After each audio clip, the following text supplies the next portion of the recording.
This is the lazy way of doing a video because I've been busy. Right now we're assembling a whole bunch of these, and these are layered, gluing them all together. Mandala. So, but it's been about a month since the last video, and actually a topic I wanted to cover a couple times over the years kind of came back up. Doing some work with some people and chatting with some people, and divorce came up, and one guy just starting his divorce journey, and one of the questions came, well, hey Grant, you're divorced twice. And I said, I am. So, well, how'd you do it? And I said, well, at first painfully, because it was. I said it makes it considerably easier that in neither of my marriages, fortunately, we didn't have kids. So, still divorced. Never did I want to be divorced once, let alone twice. But here we are. And, he comments, well, how do you get, or he says, didn't you want to just get rid of the problem, so to say? And it's like, yeah, that thought did cross my mind, but even amongst all of my mental health concerns, especially in the second one, and at that point I was, been sober for years, so starting drinking again did cross my mind a couple of times, but I was able to, for me, fairly easily combat that. And that was one thing I recommended him. I was like, hey, stop drinking. Well, and I have a beer or two. No, you have more than that. You just think it's only a beer or two. Stop drinking for 6 or 8 months. You'll realize a lot of things. So maybe even in your case, maybe that'll be what is needed to not get divorced and fix the marriage. Because that's sometimes possible down there too. For some situations, it's repairable. Almost all situations, it's technically repairable, but there's just some things that nobody should ever have to deal with. If you're married to a narcissist or, whatever. This is one of those, so navy blue and then white and then this metallic blue. You kind of see the shimmer and then a metallic silver. So, but the question did come up, well, what do you do with all the anger? I'm so angry I want to harm her. I said, no. Mentally, you're healthy enough not to do that. And that, especially in your case, the kids that you and her have together, that will not be good for anybody. And he kind of looked at me and goes, yeah, that's right. And he is mentally healthy enough and strong enough to fight those demons. And I'll check in on him and make sure. But, the thing is that when somebody says that, well, or another question I get is, well, I bet you wish them the worst, or I bet, you could care less about them. And I couldn't care less about either of them. I don't think about them usually until somebody brings the situation of divorce up, or occasionally a good memory. There's still good memories from both of my marriages, even though I haven't seen my second ex-wife. This Halloween will be 11 years. And I think it's been over 20 years since I've seen my first ex-wife. It took a couple of years, especially for my first one, to heal myself. But I didn't, part of the problem is I did not look inside at what my flaws were. I didn't realize that I had flawed the marriage just as much as my first ex-wife had. And I had not fully healed by the time I got remarried the second time. Now, both women, both ladies that I married, were not a proper fit for me for multiple reasons. And that's irrelevant. But the end result is that it wasn't meant to be, and we tried to force it and it didn't work. Sometimes you can, I know people that have been married 30 years and they're still doing that. And they have, for the most part, fairly healthy relationships, fairly healthy marriages with kids and stuff. And but if you ask either one of them, oh, we didn't have kids, we wouldn't be together. And you can tell, and their kids can tell, especially since their kids are all teenage years. It's just one of those things that, like, well, what's best for the people in the marriage? Because sometimes you got to look at people in the marriage aren't just the husband and the wife. Kids, sometimes family, friends, coworkers get drawn into the drama, the pains of a bad marriage, bad relationship. That's not healthy for very innocent. You know, your kids should be innocent within whatever marital issues you're having. A relationship doesn't even have to be marriage. Your family and coworkers should definitely be innocent too. It's not fair to drag your pain, drama, and issues onto especially external people. But like I said, you know, as I told him, I said, hey, you're going to heal in your time. And as soon as you can realize it is what it is, it's time to move on or move through it or move past it, whatever you want to call it. It's time to make better. It's time to look inside. And that's what I didn't do on my first divorce or with my first divorce. I didn't look inside and go, where did I screw up? Because if you ask me, at that point anyway, I didn't screw up. I didn't do anything to deserve this. And without going into the detail of why my first marriage failed,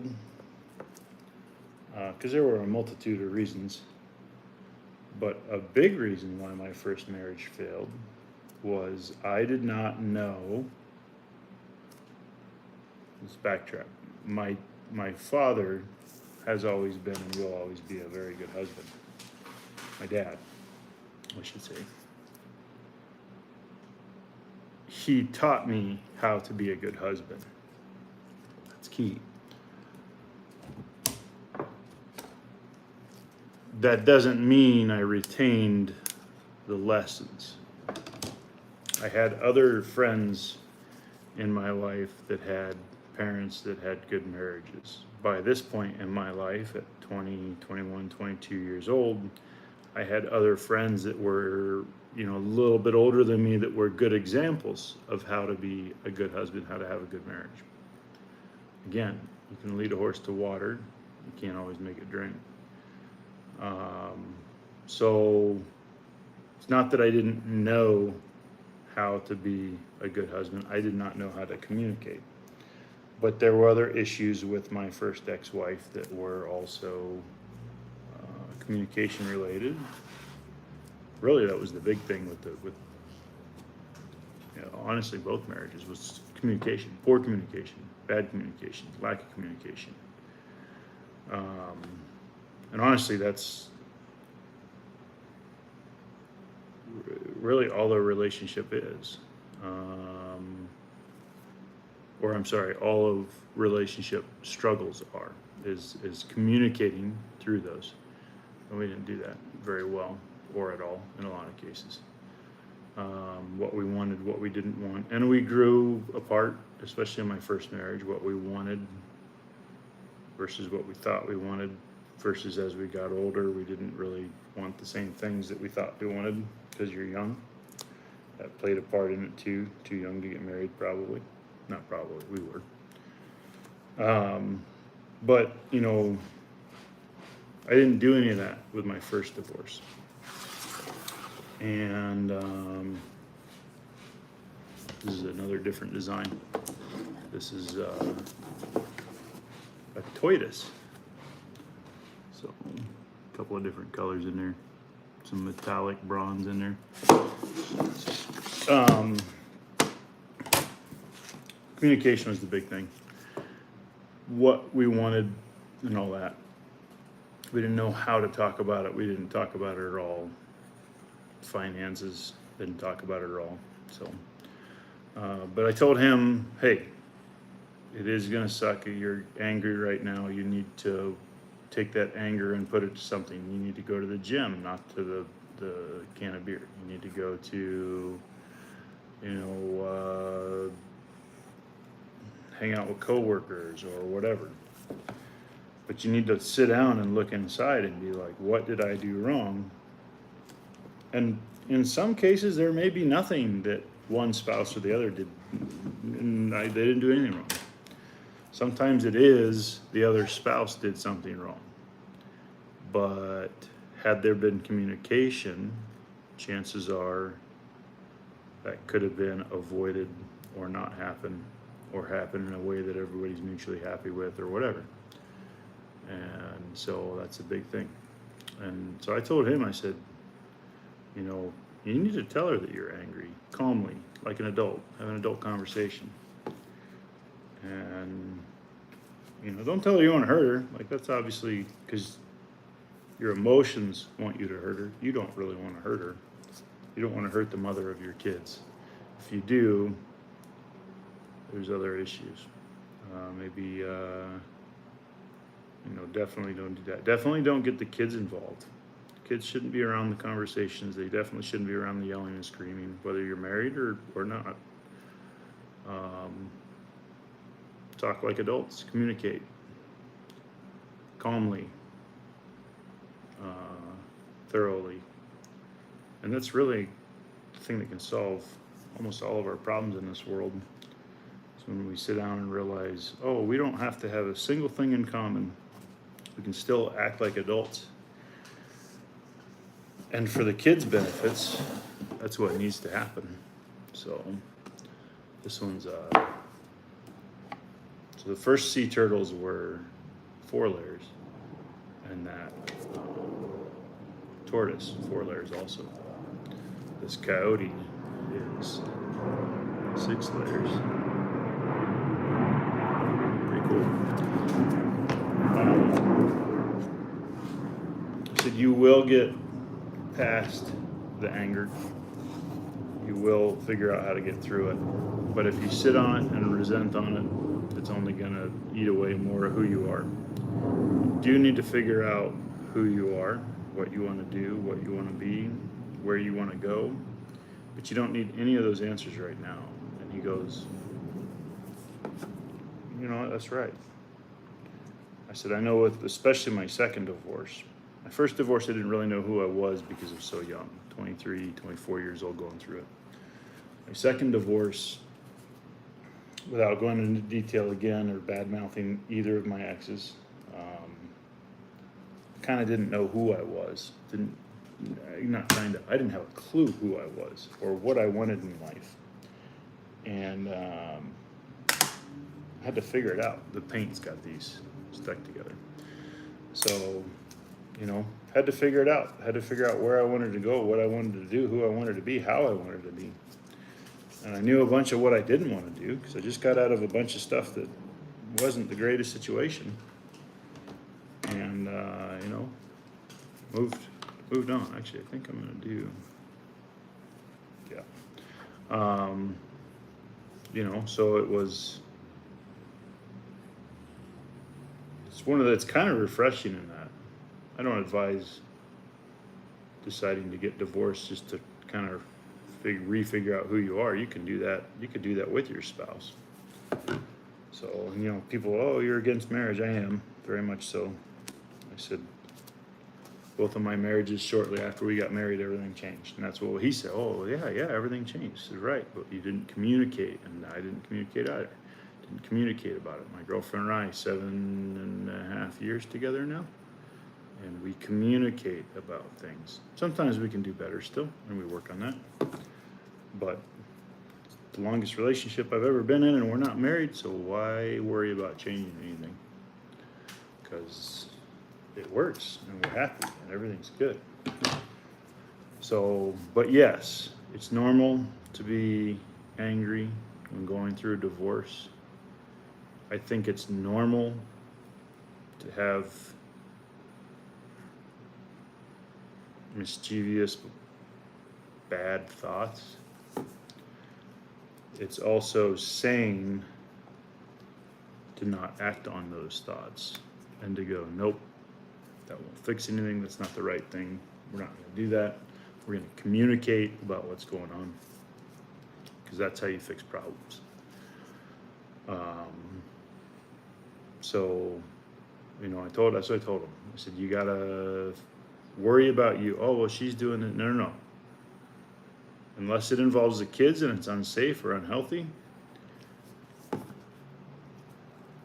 stay out of it. It's her business, it's her life. Doesn't matter what she is or isn't doing. If she's doing things to you, pick the higher road and say it's not right. If she's doing things to the kids, because some spouses, male or female, will pit one parent against the other, and that is not okay. Talk to the kids. Talk with them.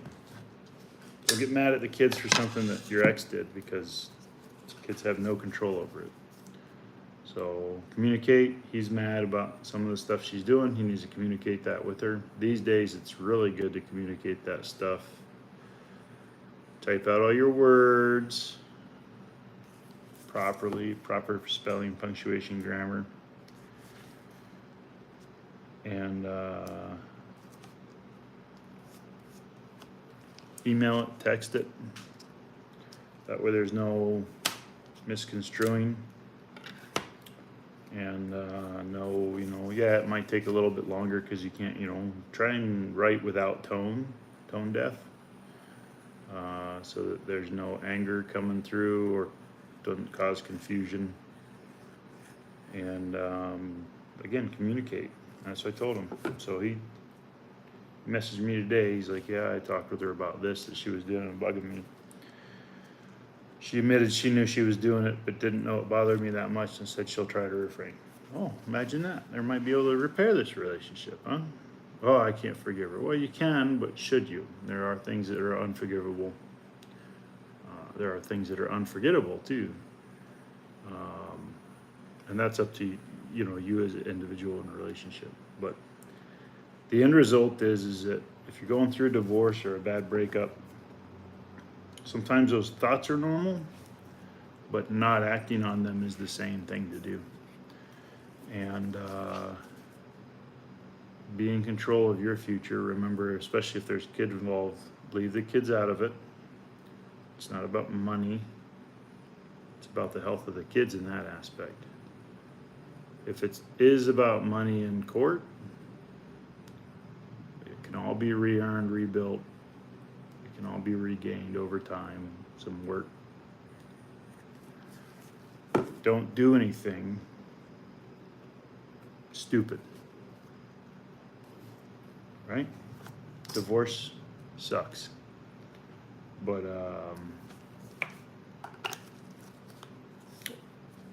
without getting into the politics of it, guys get shafted in divorces a lot, especially when kids are involved. That's a fact. It doesn't matter who you are or what you do.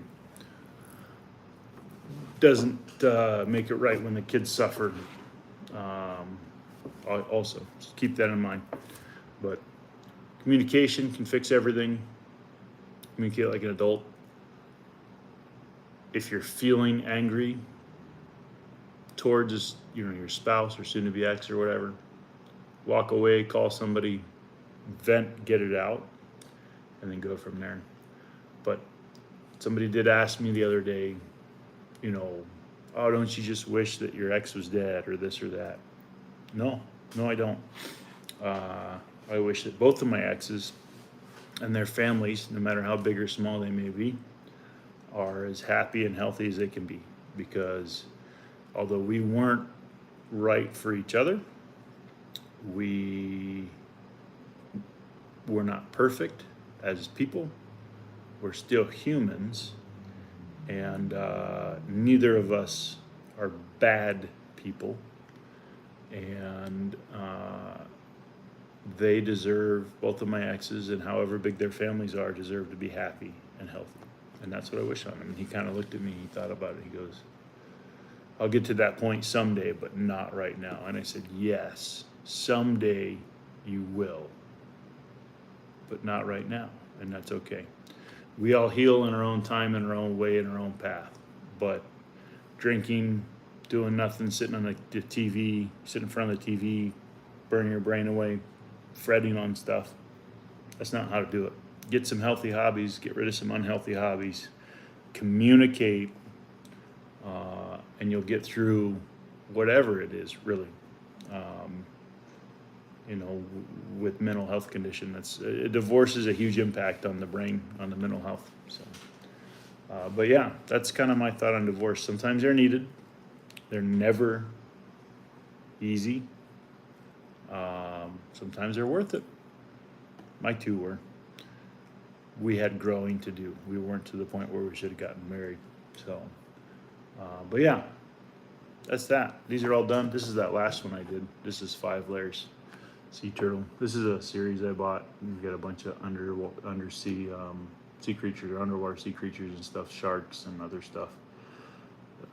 And they have these scenery in them, and a little more detailed. Some people will buy these and they'll paint all the detail. It's crazy. It's awesome. So just remember, you are loved, you have value, and you have purpose. Go do good things, be the better person, and be awesome. Have an amazing day.